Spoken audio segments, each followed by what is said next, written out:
everyone, tara samahan niyo ako. Ito yung isa sa aking paboritong gulay. Yes, magigisa muna tayo ng sibuyas, bawang. Ang mag-best friend. Hindi pwedeng mawala sa pagluluto. Char, ang sibuyas at bawang. Ayan, ginisa na natin.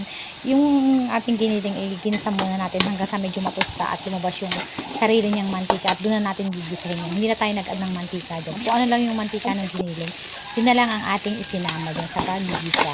Lagay ko na dyan ang kamote. Tapos susunod ko itong beans at saka ang carrots at ang sayote. Ayan, sama-sama na sila dyan. Tapos nilagyan natin ng pampalasa.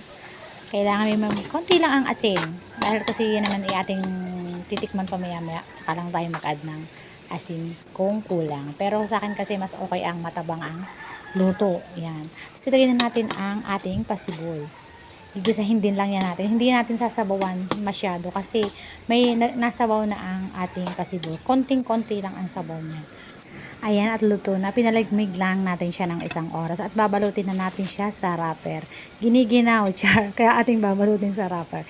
Hindi, ira-wrapper natin siya na parang lumpiang Shanghai ba. Pero siya ay gulay naman ang ating ginawa na lumpia. Masarap to guys. Tapos may suka ka na medyo may anghang. Ay, nako, sira na naman ang hapunan ko nito. Ito na yung hapunan ko, merienda ko. Sama-sama na. Ang sarap kaya niyan. Ayan, medyo mataba tong huli kasi pinulang ako sa wrapper.